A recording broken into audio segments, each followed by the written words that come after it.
Halo guys, selamat sore. Jumpa lagi dengan kami, Wisaka Bali. Nah, saat ini kita akan nge-review the first project kita, Wisaka Bali. Tetapi ini project bukan untuk kita jual guys. Jadi, project kita untuk kita tempati. Oke, come on, ikut ke dalam, kita review.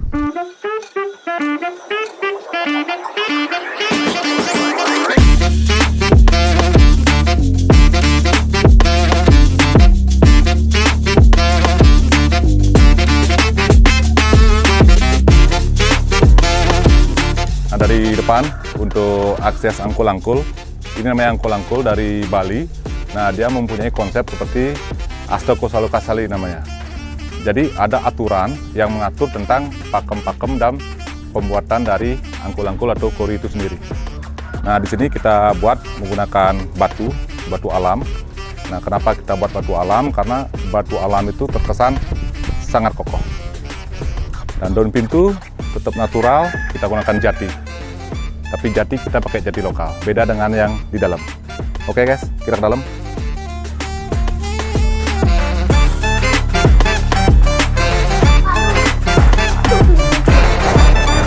Nah, karena masih project, jadi agak sedikit terbengkalai, bisa dibilang.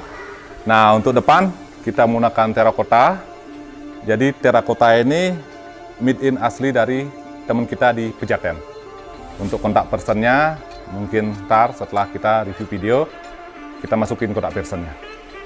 Nah, untuk bagian depan, ini bisa bilang bagian depan, kita tetap menggunakan aksen batu. Tapi batunya dia batu Jogja. Nah, batu Jogja ini kelasnya yang putih super. Jadi putih super itu kelihatannya putih, beda dengan putih tulang. Kalau putih tulang itu ada aksen-aksen kuning-kuning sedikit dengan siluet-siluet garis.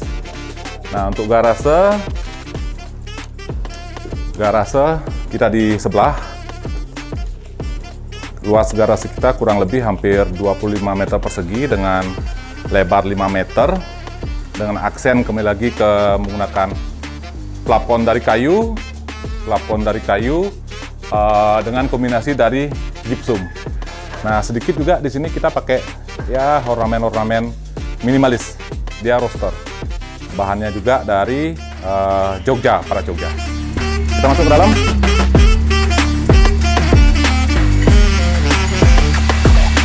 Nah, untuk ini ruang tamu. Ruang tamu mungkin konsepnya hampir sangat minimalis sedikit, karena luasan ruang tamu ini dia menyatu dengan areal ruang makan. Areal ruang tamu, ruang makan, habis itu ada kitchen, tapi kita di sini buat konsep kitchennya kitchen kering. Jadi kitchen kering itu menyatu dengan meja bar. Nah, ini yang menarik yang sini. Ini yang menarik. Di sini kita ada multimedia area, multimedia room. Jadi ketika anak-anak besok dia mau menonton, mau karaoke, ya di sini. Ini tempatnya khusus. Nah, di lantai satu ini kita ada 2 tempat tidur. Tempat tidur yang pertama.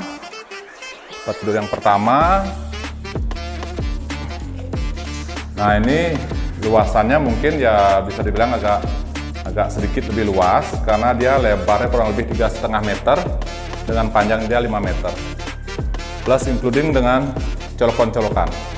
Jadi semua colokan itu tertanam semua. Tinggal pemasangan dari stop kontak dan saklar. Nah, ini semua kita sudah prepare. Nah, kenapa kita pasang keramik di sebelah timur? Nah, ini untuk menghindari kelembaban-kelembaban dari tetangga sebelah ketika besok membangun. Let's go. Nah, ini yang menarik juga. Ini void tembus ke lantai 3. Nah, ini fungsinya untuk sirkulasi udara dan pencahayaan alami yang masuk. Nah, terus di bawah ini kita masih ada space kosong, karena ke depan kita mungkin akan aplikasikan kolam. Jadi kolam koi dengan kebun yang kering lah, yang landscape yang kering. Nah, di belakang kita ada kamar mandi sama ruang jemur. Kamar berikutnya, nah ini kamar yang kedua. Kebetulan bapak sama junior masih di sini. Nah, ini kamar kita yang kedua. Sekarang kita naik ke lantai 2.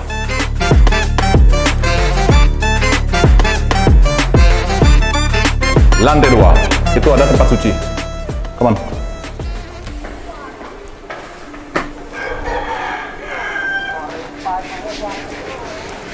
Nah, lantai 2 ini kita fungsikan sebagai tempat suci, tempat sembahyangan. Nah, kita ada 2. Kalau orang Bali bilang yang di sebelah utara itu Padma, sebelah selatan dia Penurun Karang. Nah, bahannya itu dari bata pres yang sedikit kita ukir. Nah, sekarang kita review di kamar tidur utama.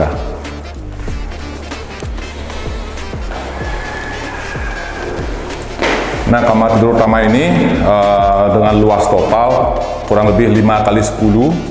Nah, kenapa begitu luas? Karena kita bagi space menjadi 3 bagian. Kamar tidur, ruang wardrobe, sama kamar mandi.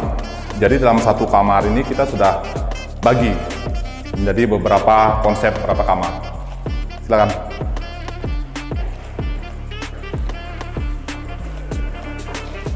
Nah, kamar mandinya seperti ini.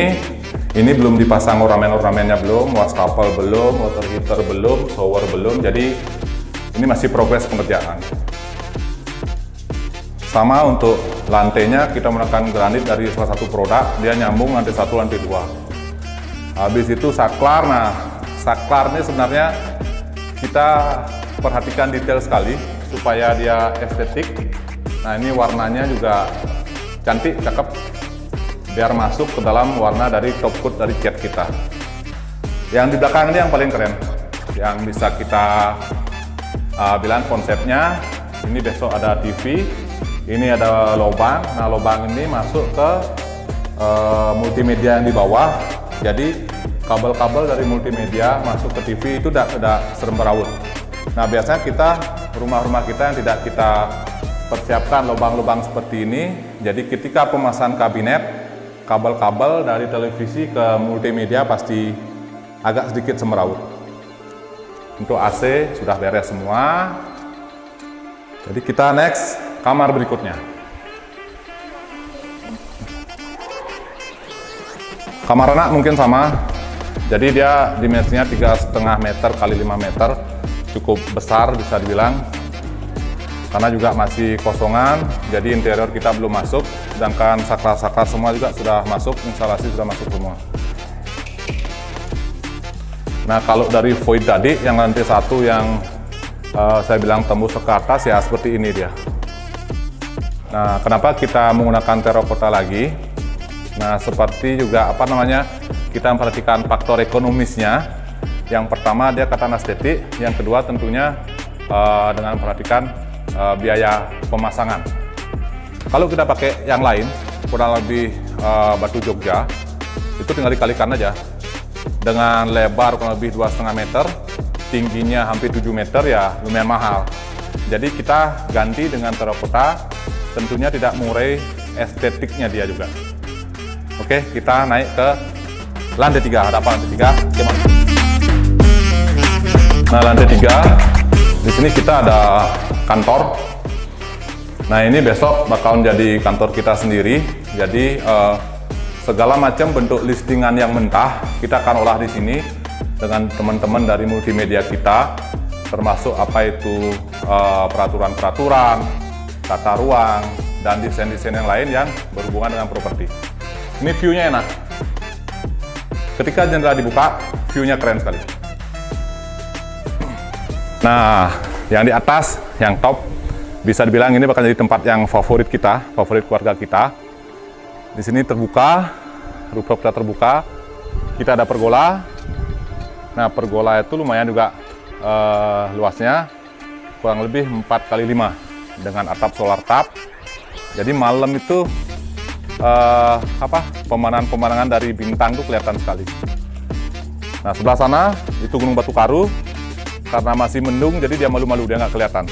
Ada Gunung Batu Karu, Gunung Agung, dan view-nya cantik sekali, cantik bener.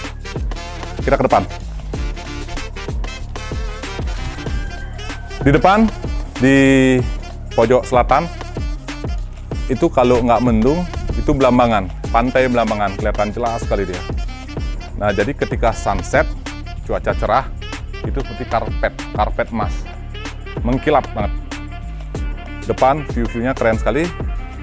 Itu bukit Jimbaran dia kelihatan. Ya, tapi karena cuaca masih agak-agak mendung, jadi kurang begitu kelihatan. Nah, kita ke areal belakang. Areal belakang, nah seperti ini dia. Ini di belakang ini kita akan jadikan tempat penampungan air dari tendon. Tapi kita tidak membuat secara terbuka untuk menghindari panas. Jadi ketika tangkai air lama-lama kena panas itu pasti akan berlumut. Nah, jadi kita buat sedetail mungkin. Dengan besok kita pakai frame. Nah, frame itu mungkin dari kayu. Jadi supaya tendon air kita terlindungi semua. Tentunya tetap dengan view. Nah, itu view-nya di depan. Cantik banget. Habis itu, nah ini dia dari void lantai 1, ini atasnya. Atasnya kita tetap pakai solar tap flat. Jadi sinar matahari, angin, segala macam, dia turun menuju ke lantai 2, lantai 1, jadi sirkulasi kita masih lancar. Jadi kita untuk di ruang tamu, dapur, segala macam, tetap leluasa. Nah ini juga sama, ini dibuat konsepnya tuh dari Bapak, kebetulan Bapak juga tukang kayu. Jadi konsepnya saya minta sama Bapak buatkan konsep yang estetik. Nah jadi seperti ini dia. Dengan atap tentunya pakai solar tap juga. Jadi bisa dibilang semua ini adalah perpaduan desain antara saya sendiri sama orang tua saya, Bapak saya. Begitu, jadi ya simbiosis mutualisme antara Bapak dengan anak. Jadi karena Bapak saya juga sudah menjadi tukang yang lama, bisa dibilang kalau bahasa Balinya itu undagi Bali. Jadi secara pakem pertukangan kita sinkronkan dengan apa yang kita minta selaku anak muda seperti itu. Oke, sekian review kita. Sampai jumpa. Mungkin kita akan review lagi di bulan September sebelum kita melaspas. Jadi ketika interior sudah masuk semua. Nah, di sana kita akan review berikutnya. Oke guys, sekian. Terima kasih. Selamat sore.